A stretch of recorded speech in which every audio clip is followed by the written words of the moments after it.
말씀 보겠습니다. 우리 하나님의 말씀 사도행전 13장 1절에서 5절입니다.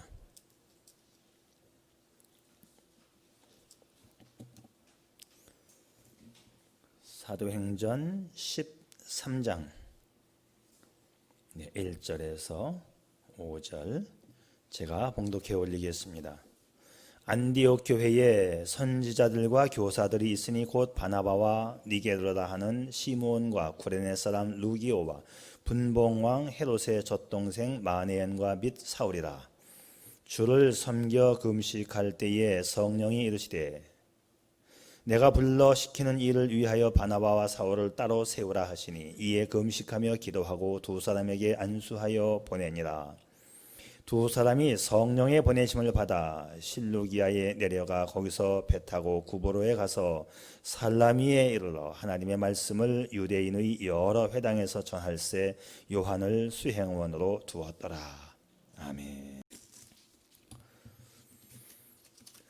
좋은 교회의 삼박자, 제 나름대로 그렇게 제목을 잡았네요. 좋은 교회의 삼박자, 말씀과 예배와 성령의 인도하심을 따라가는 것이다. 자, 이런 제목으로 말씀을 나누겠습니다. 좋은 교회는 다름 아닌 안디옥 교회입니다. 말씀 공부가 왕성했고 예배가 살아있었으며 성령의 지시에 민감하게 반응했던 교회, 바로 안디옥 교회지요. 너무 당연한 거 아니에요? 말씀의 예배가 있고 성령의 인도가 있고, 그러면 이것은 지구상 어느 곳에 존재하는 교회든지 간에 항상 좋은 교회가 될 수 있습니다. 그런데 안디옥 교회가 좋은 교회가 될 만한 조건을 갖고 있지 않았는데도 불구하고 그랬다는 것이죠. 안디옥 교회는 예루살렘에서 종교 박해가 일어나서 살기 위해서 도망갔던 사람들입니다. 도저히 예루살렘에는 살 수가 없었기 때문에 도망을 갔어요. 북쪽으로 자그마치 한 480km 지점이 안디옥인데 직선거리 480, 그러니까 꼬불꼬불 실제 거리로 따지면 한 600km가 되지 않을까? 그러면 1500리길을 도망쳐 갔습니다. 그리고 도망간 그 지역에 교회를 세우고 평신도들이 세운 교회가 안디옥 교회예요. 그런데 평신도가 도망쳐서 세운 교회가 급속도로 부흥을 하니까 이 좋은 소식이 예루살렘에 전해졌고 예루살렘에서 목사님 한 분을 파송을 해요. 그분이 바나바 목사님. 그래서 안디옥 교회의 공식적인 초대 목사님은 바나바 목사님. 바나바 목사님이 목회를 하니까 교회가 더 부흥을 하는 거예요. 그러니까는 목사님 한 분 가지고 또 안 되니까 바나바가 바울을 데리고 왔어요. 그래서 바울과 바나바가 공동 담임 목사가 되었고, 우리가 알다시피 바나바, 바울 굉장한 분들 아닙니까? 이분들이 목회를 하니까 교회가 그야말로 정말 제대로 말씀 공부와 예배가 기초가 된 상태에서 부흥을 하고 있었어요.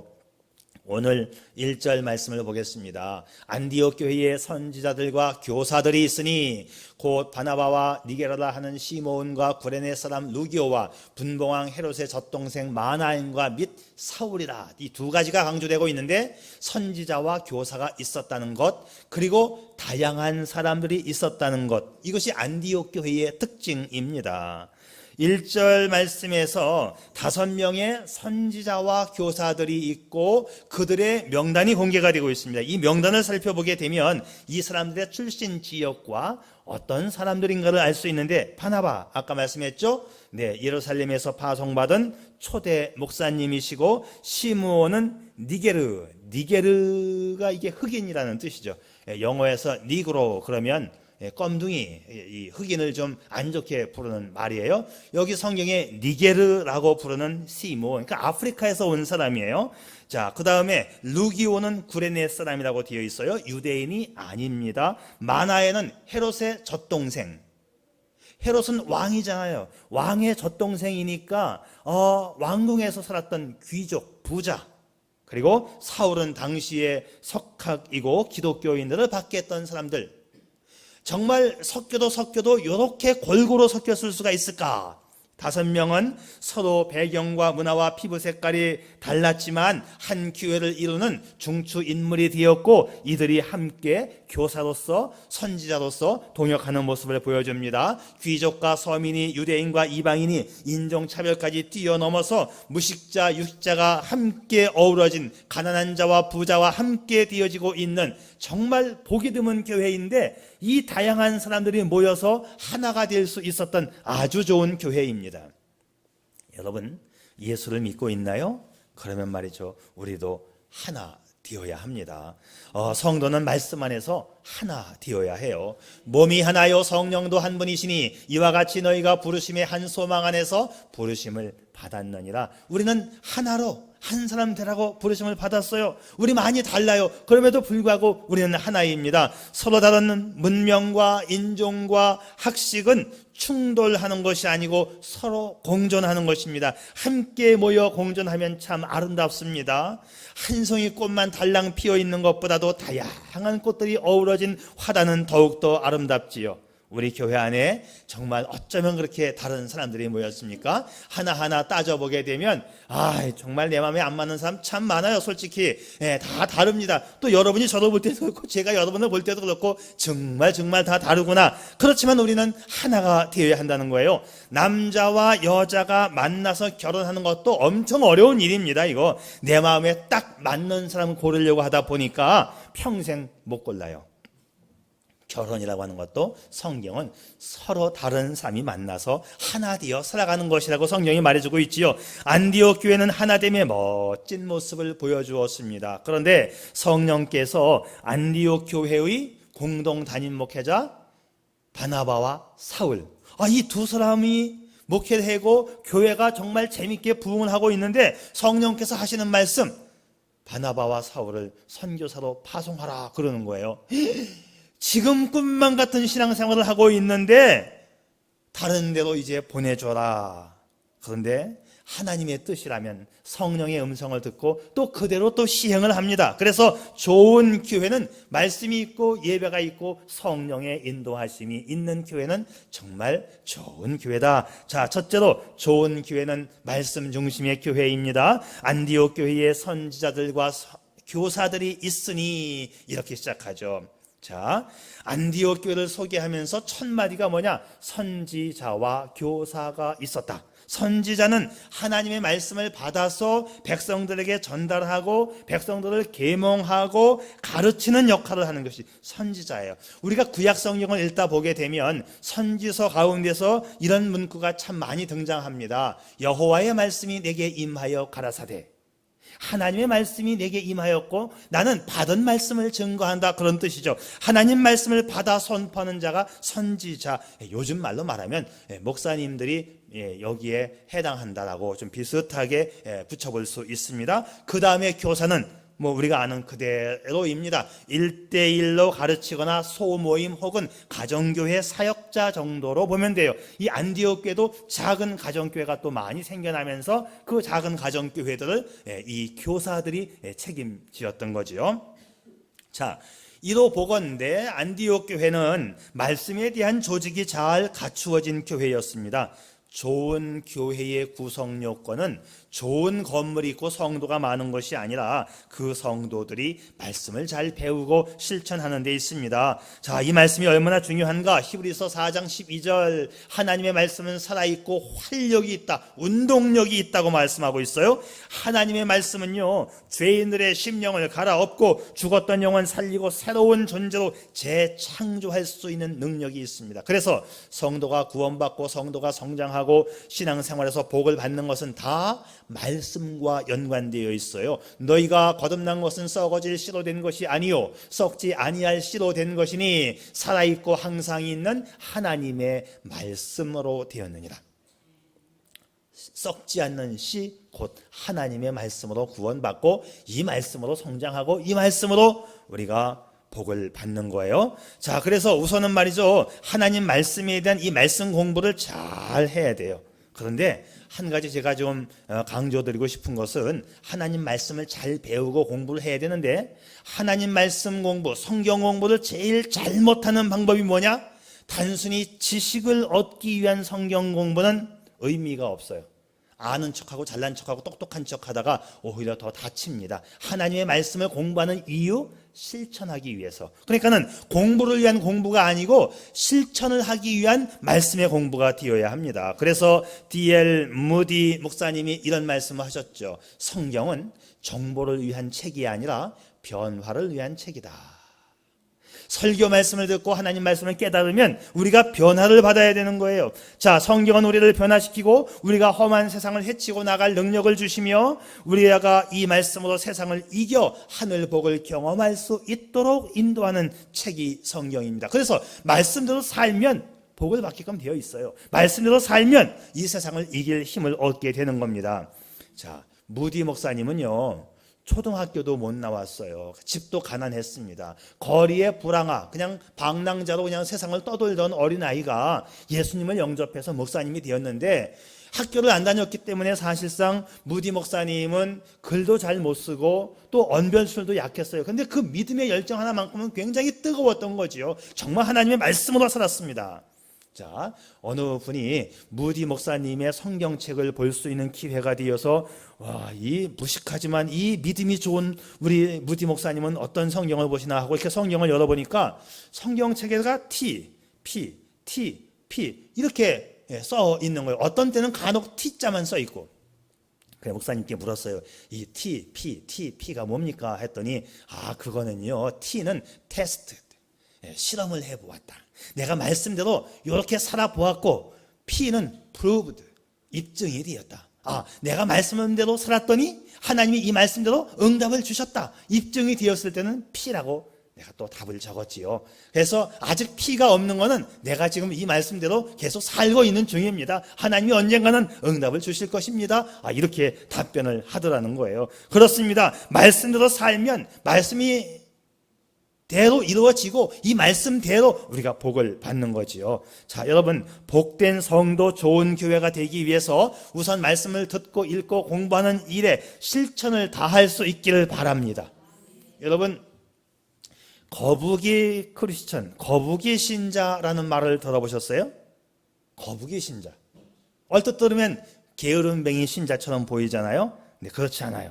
미국 사람들이 만든 조크인데, 새는 9일 동안 안 먹어도 살 수 있고, 사람은 12일간 먹지 않고 살 수 있고, 개는 20일간 견딜 수 있다고 해요. 근데 거북이는 500일을 안 먹고도 살 수 있다는 겁니다. 그러니까 거북이 그리스도인은 무슨 뜻이냐? 하나님의 양식인 말씀을 먹지 않고 사는 성도를 가리켜 거북이 그리스도인이라고 이렇게 부르게 되었습니다. 자, 여러분, 우리 교회 말고 어떤 교회는 거북이 신자가 그렇게 많대요. 종달새 신자도 그렇게 많대요. 여러분, 일단 말씀을 먹는 일에는 무슨 신자가 됐으면 좋겠어요? 이 돼지 같은 거는 너무 어감이 안 좋으니까 저는 말이죠, 이런 신자가 됐으면 좋겠습니다. 말씀 먹는 하마, 그냥 막 하나님 말씀 그냥 막 무한 폭풍적으로 그냥 막 먹어 지킬 수 있는 말씀 먹는 하마 신자가 될 수 있기를 바랍니다. 자, 두 번째 좋은 교회는 예배 중심의 교회입니다. 우리말 성경에는 2절 말씀이라는 말이 먼저 나왔는데, 2절 말씀 보면 예배라는 단어가 없지만 그 2절 말씀에서 주를 섬겨 금식할 때에 라는 단어가 있는데, 요 말이 예배를 드릴 때에 그런 뜻입니다. 섬겨라는 단어를 영어 성경을 한번 보세요. 예배 드림으로 되어 있습니다. While they were worshiping the Lord. 자, 주님께 예배드리고 있을 때에 이렇게 번역이 되어 있어요. 그러니까 섬긴다는 말이 예배 드림이에요. 섬김, 봉사. 그 예배. 그 미국 사람들은 예배를 서비스라고 해요. 섬김이기 때문에 월십 또는 서비스 이렇게 이야기합니다. 여기서 우리말로는 섬겨라는 말로 번역을 했지만 이것이 예배라는 단어예요. 그러니까는 안디옥 교회는 주님을 섬겨, 주님을 예배하여 라는 뜻이 되는데, 안디옥 교회는 예배가 있었던 교회입니다. 여러분, 하나님과 인간 사이에서 예배는 얼마나 중요할까요? 하나님께서 인간을 창조하시고 인간들에게 지속적으로 요구하신 행위가 하나 있어요. 그것이 제사입니다. 입니다. 바로 예배이지요. 감사로 제사하는 자가 나를 영화롭게 하리라. 지난 7월 달에 감사 설교를 제가 연거푸하면서 이 구절도 계속 제가 여러분께 말씀드렸어요. 감사로 제사, 감사의 예배를 드리는 자가 나를 영화롭게 하리라. 나를 영광되게 하리라. 나를 기쁘게 하리라. 하나님은요, 감사한 마음의 예배자를 찾으시고 그를 통해서 영광 받으십니다. 하나님께서 인간을 창조한 이유는 인간을 통해서 영광 받기 위해서 우리를 창조했잖아요. 그러니까는 인간의 제일 되는 목적은 뭐죠? 하나님 앞에 영광을 올려드리는 것입니다. 하나님 앞에 영광 올려드리는 삶 중에 하나가 뭐냐? 그것이 바로 예배예요. 너희는 나를 예배하라. 지속적으로 인간 창조 때부터 지속적으로 요구하신 그 한 가지가 바로 예배입니다. 자, 우리 주님도 하나님 앞에 영광을 올려드렸는데 어떻게 영광 올려드렸느냐? 이런 말씀이 있어요. 내가 아버지께서 내게 하라고 주신 일을 내가 이루어 아버지를 세상에서 영화롭게 했습니다. 자, 하나님께서 나에게 하라고 하신 일을 내가 함으로써 나는 아버지께 영광을 돌렸습니다. 이 주님의 말씀이에요. 그러니까 하나님께서 하라고 하신 일을 통해서 우리는 하나님 앞에 영광 돌릴 수 있는 거지요. 다시 말하면 말씀 앞에 순종하면 하나님이 영광을 받으시는 것입니다. 말씀대로 살아가는 모든 삶을 통해 하나님 앞에 영광 올려드릴 수 있기를 바랍니다. 예배가 아니어도 영광 돌릴 일은 참 많습니다. 먹든지 마시든지 무엇을 하든지 다 하나님 앞에 영광 돌릴 수 있는 일들이에요. 그러나 그 중에서도 하나님께서 가장 기뻐하시는 일은 예배. 자, 오늘 2절 말씀 다시 보아요. 주를 섬겨 금식할 때에, 주님을 예배하며 금식 기도할 때에, 이렇게 풀어서 쓰면 번역이 가능하겠지요. 즉 안디옥 교회는 예배만 드린 것이 아니라 예배하며 금식까지 했다.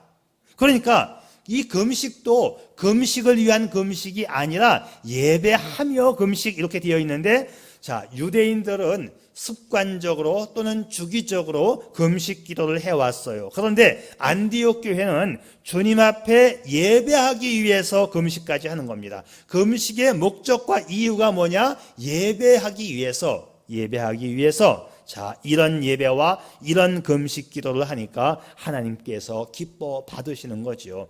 여러분, 좋은 교회가 되기 위해서는 예배 중심의 교회가 될 수 있기를 바랍니다. 자, 마지막으로 세 번째는 좋은 교회는 성령 중심의 교회. 자, 성령 중심의 교회, 이런 말은 그렇게 익숙하게 우리 귀에 잘 들어오지 않을 거예요. 성령 중심, 성령 하면 조금 어떤 분은 거부감을 일으키기도 하고 또 익숙하지 않기도 하고 그렇습니다. 그래서 잘못 이해하기도 하고 또 성령 중심의 교회라고 하는 말 자체를 이해 못하기도 하고 좀 그래요 좀. 자, 왜냐하면 이 신학교에서 공부를 할 때 성령론, 성령학이라고 하는 이 과목이 있기는 하지만 그렇게 잘 연구가 되고 체계화되지 않은 학문이 성령학이에요. 성령론입니다. 그러니까는 목사님들도 솔직히 말해서 적당히 배우고 나왔어요. 그리고 교회 와서 성령이라는 말은 해야 되는데 솔직히 잘 모르시는 분들이 많아요. 목사님들도. 그러니까는 목사님들도 이렇게 가르치는 분, 저렇게 가르치는 분, 이게 막 헷갈리는 거예요. 그래서 성도들도 헷갈릴 수밖에 없지요. 이 성령론에 대해서는 자기의 경험을 바탕으로 이해하는 경우가 많기 때문에 오해도 많고 잘못된 부분도 상당히 많은 것이 이 성령론 부분입니다. 그래서 저도 아주 조심스럽게 접근을 하면서도 또 가장 중요하게 여기는 부분이 또 이 부분이에요. 어떤 성도가 날마다 성령의 인도를 받으면 가장 바람직한 신앙생활을 하는 것입니다. 우선 성령의 인도를 받으려면 성령의 음성을 들을 수 있어야 됩니다. 자, 여기서부터 또 혼돈이 와요. 성령의 음성을 듣는 게 도대체 또 뭐냐? 성령의 음성을 들어야 가장 신앙생활을 잘하는 것? 성령의 음성은 도대체 뭐야? 자, 지금 이 목사가 설교하는 이 목사의 음성은 잘 들리죠? 예, 한국말로 하니까 다 알아들을 수 있어요. 실천하기는 어려워도 잘 들릴 거예요. 자, 그런데 성령은 영이십니다. 보이는 육이 아니에요. 그러니까는 이 목사가 설교하는 것처럼 육성적으로 말을 하는 것이 또 아니에요. 그런데 성령의 음성을 들어야 한다고 성경은 말하고 있어요. 자, 그러면 성령께서 사실 말씀하시는 것은 틀림이 없습니다. 오늘 말씀에도 주를 섬겨 금식할 때에 성령이 이르시되, 성령이 말씀하시되, Holy Spirit said, 성령이 말씀하시되, 이렇게 되어 있어요. 4절, 두 사람이 성령의 보내심을 받아. 9절, 바울이라고 하는 사울이 성령이 충만하여. 성령은 말씀하시고 성령은 우리 삶을 인도하시고 성도 안에 충만히 거하시는 분이라고 말씀하고 있죠. 이 사도행전은 성령 행전이라고 할 만큼 성령에 대한 말씀이 굉장히 많이 나옵니다.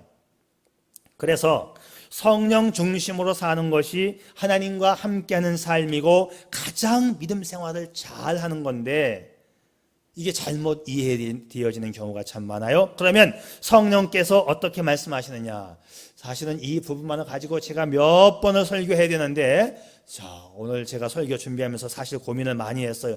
그냥 성령 하나만 가지고 다 할까? 본문에 또 이 앞부분을 또 안 하면 또 안 되고, 그래서 3박자로 해서 앞부분은 이제 짧게 넘어왔습니다. 말씀이 있고 예배가 있고 그 다음 마지막 성령이 있고. 자, 성령은 하나님의 영이죠. 거룩한 영입니다. 그리고 성도 안에 영원히 거주하시는 것으로 되어 있어요. 내 안에서 사시는 거예요. 영원히 집을 짓고 사시는 거예요. 영어적인 표현에는 dwelling 하신다 이렇게 되어 있어요. 내 안에 집을 짓고 사시는 분으로 되어 있습니다. 자, 이 목사의 설교 말씀을 들을 때에 이 말씀이 인간의 말이 아닌 하나님의 말씀으로 내 가슴 속에 강하게 심어지는 것이 있습니다. 그것이 성령이 주시는 말씀이에요. 자, 성령은 영이기 때문에 육신적인 말로 하는 것이 아니고 내 안에, 내 마음 속에 거하시는 분이기 때문에 말씀도 내 마음 속에, 내 생각 속에 주시는 거예요. 그래서 성령의 음성을 들을 수 있는 영적인 민감성이 중요한 것입니다. 자, 이게 정답인데 글로 나와 있지 않고 육성으로 나와 있지 않으니까 사람들이 그냥 엉뚱한 거 듣고도 성령께서 내게 말씀하셨다 뭐 이러기도 하고, 이게 그래서 이게 해석이 지 맘대로 막 될 수가 있어요.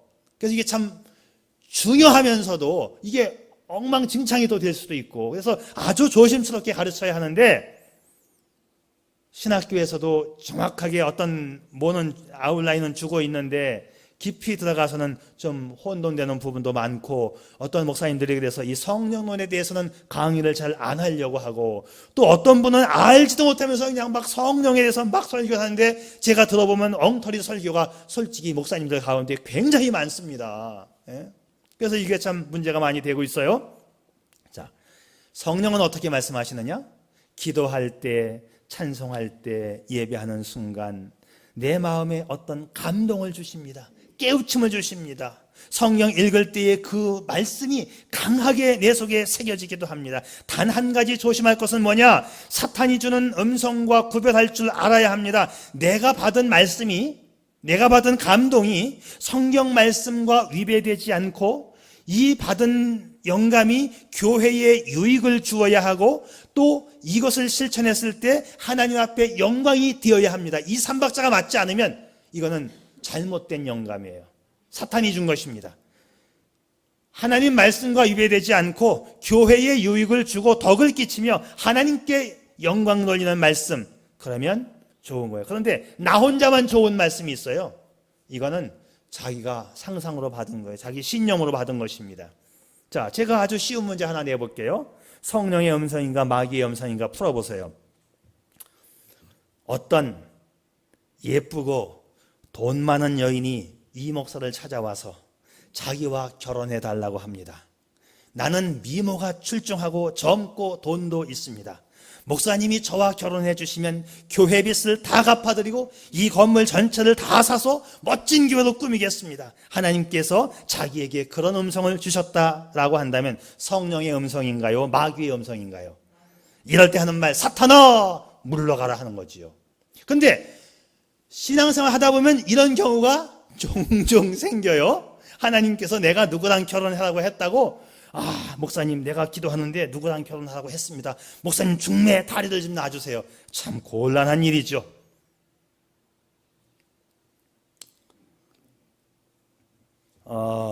그래서 잘 구별하셔야 하는데, 믿음이 없으면 성령의 음성과 사탄의 음성을 혼돈하고 구분하지 못합니다. 세상 소리에는 민감해서 잘 듣는데 하나님의 말씀이 전혀 들려오지 않는 경우가 있어요. 자, 세상 소리는 잘 듣는데 하나님께서 내적으로 주시는 말씀을 전혀 듣지 못하는 상태가 있어요. 자, 이런 상태를 가리켜서 신학적인 용어로는 사탄적 암벽 상태라고 합니다. 이 한국 목사님들이 잘 안 쓰는 단어입니다. 제가 미국 말로 보면 Satanic Blindness라고 되어 있는데, 이걸 이제 번역을 하면 사탄적 암벽 상태다, 이렇게 번역을 할 수 있어요. 무슨 얘기냐? 사탄의 통제를 받고 있어서 하나님의 말씀을 전혀 듣지 못하는 상태. 해당 성경 구절 고린도후서 4장 4절, 이 세상 신 곧 사탄이 믿지 아니하는 자들의 마음을 혼미케 하여 그리스도의 영광의 복음의 광채가 비추지 못하게 함이니, 그리스도는 하나님의 형상이라. 하나님과 나 사이에 장벽이 막혀 있어서 하나님의 말씀을 전혀 못 듣는 사람들입니다. 자, 그런데 또 이런 경우도 있어요. 하나님의 말씀을 듣기는 듣는데 잘 못 듣는 경우, 아주 희미하게 듣는 경우도 있습니다. 거의 못 듣는 상태가 있어요. 신앙생활은 해요. 그런데 하나님의 말씀을 듣는 둥 마는 둥, 자기에게 좋은 것만 뽑아가려고 하죠. 또 그러다 보니까 실제 생활에서는 말씀과 상관없이 사는 성도들도 많습니다. 자, 이런 상태의 성도는 신앙생활이 즐거울 리가 없지요. 교회는 나오긴 나오는데 말씀의 신비스러움이 없습니다. 신앙생활을 하다가 믿음이 식어진 상태가 여기에 해당하기도 하고, 또는 신앙생활에 병든 사람이, 영적으로 병든 사람이 여기에 해당할 수도 있습니다. 또는 신앙생활을 처음 했기 때문에 성령의 음성을 분간하지 못한 상태도 해당이 될 수 있는데, 자, 굳이 표현하자면 영적으로 병든 상태를 또 뭐라고 하느냐? 자, 이런 경우는 자연적 암벽 상태다, 이렇게 말을 해요. Natural blindness. 왜 자연적 암벽 상태냐? 자기도 모르는 사이에 말씀에서, 신앙에서 서서히 멀어졌어요. 그리고는 자기가 잘 믿고 있는지 착각을 하고 있는 상태입니다. 자, 이런 경우가 또 많아요. 믿음에서 시험 든 자, 믿음이 식어진 자, 영적으로 병든 자, 이런 상태를 가리켜 자연적 암벽 상태에 걸려가지고 신앙생활이 뜨겁지를 못합니다. 관련 성경 구절, 총명이 어두워지고 저희 가운데 있는 무지함과 저희 마음이 굳어짐으로 하나님의 생명에서 떠나 있도다. 자, 총명이 어두워졌어요. 하나님의 말씀을 구분해낼 수 있는 총기가 흐려졌습니다. 마음은 무디어지고 마음은 단단해졌습니다. 그래서 하나님의 말씀을 잘 듣지 못하는 덤덤한 상태를 자연적 암벽 상태라고 해요. 자, 말씀에 대한 총기, 또 마음에 대한 굳어짐, 이것이 하나님과의 교제가 단절되는 것이지요. 자, 지금까지 제가 말씀드린 것을 정리해 보면 세 가지 종류. 성령의 음성을 전혀 못 듣는 상태, 사탄적 암벽 상태. 듣기는 듣는데 성령의 음성인지 하나님의 음성인지 구분도 잘 못하고 그냥 희미한 상태, 자연적 암벽 상태. 성령의 음성을 제대로 듣는, 아주 믿음 생활 잘하는, 성령의 음성을 제대로 듣고 실천하면 믿음 생활 아주 잘하는, 이걸 가리켜서 진짜 배기 신앙 생활이라고 하는 거죠. 자, 다시 한번 2절과 3절 말씀을 보겠습니다. 주를 섬겨 금식할 때에 성령이 이르시되 바나바와 사울을 따로 세우라 하시니 이에 금식하며 기도하고 두 사람에게 안수하여 보내니라. 안디옥 교회는 성령께서 하시는 말씀을 듣고 두 분 목사님을 선교사로 파송했습니다. 인간적인 마음으로는 두 분 목사님 보내드리고 싶지 않았을 거예요. 그런데 성령께서 보내라 하시니 보냈다는 거죠.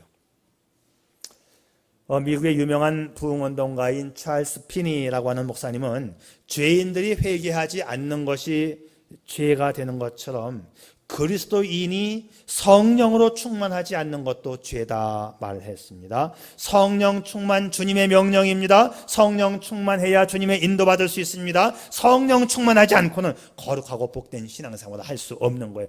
그래서 성령 충만이 중요하고 성령의 음성대로 따라가는 것이 중요합니다. 기독교는요, 성령 빼면 아무것도 아닙니다. 천국 가는 그날까지 나를 인도하실 분은 오직 성령님이십니다. 그래서 성령님을 날마다 사모하고 성령의 뜻을 기다리며 성령께서 말씀하시면 이 말씀 가운데 즉각 순종하여 그분의 능력으로 살아가야 하는 것입니다. 하나님 말씀이 들려오는데도 불구하고 저거는 내가 지키기 좀 어려운 거야 하면서 슬쩍 밀어놓으면 안 되는 거예요. 거룩한 삶을 살려고 하려면 주님의 뜻을 받아들이고 성령의 뜻을 받아들이고 그분의 음성을 듣고 그분의 뜻대로 살아가야만 성령 충만의 삶이 되어지는 것이지요. 안디옥 교회가 좋은 교회의 이유, 말씀이 있었다, 금식하며 예배했다, 성령의 음성이 들려지고 실천했다, 이렇게 정리할 수 있습니다. 이것이 좋은 교회의 삼박자입니다. 자, 그런데 교회는 이런 일들이 매일같이 들려지고 반복되어지는데 누구는 잘 따라가고 누구는 잘 따라가지 않습니다. 안디옥 교회가 했던 일은 안수하고 금식하면서 이 두 분 목사님을 파송했다. 어떤 분이 이런 말을 합니다. 성령 충만하니까 슬픔과 아픔과 죽고 싶음이 사라지고 기쁨과 예쁨과 바쁨이 생기더라. 자, 무슨 말이냐? 품자는 싹 빠지고 뿜자만 남았다는 거예요. 품이 뭐야? 슬픔, 아픔, 죽고 싶음. 품은 빠지고 뿜, 삼쁨이 생겼어요. 기쁨, 예쁨, 바쁨만 생겼더라.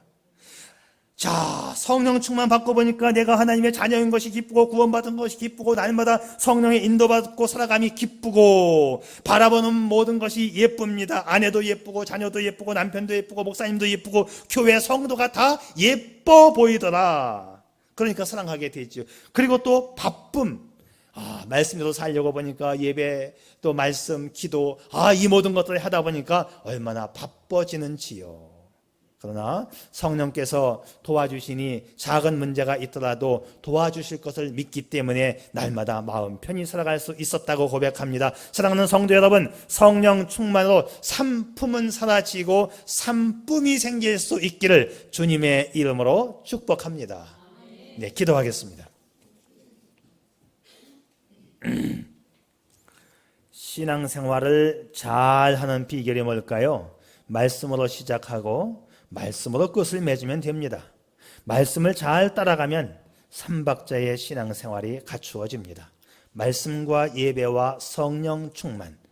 자, 그렇습니다. 말씀으로 신앙생활이 무르익으면 성령의 음성이 들려옵니다. 그때부터는 성령의 인도를 받으며 신앙생활을 해야 합니다. 그런데 성령의 음성, 성령의 인도, 그러면 초신자는 매우 부담스러워할 수 있어요.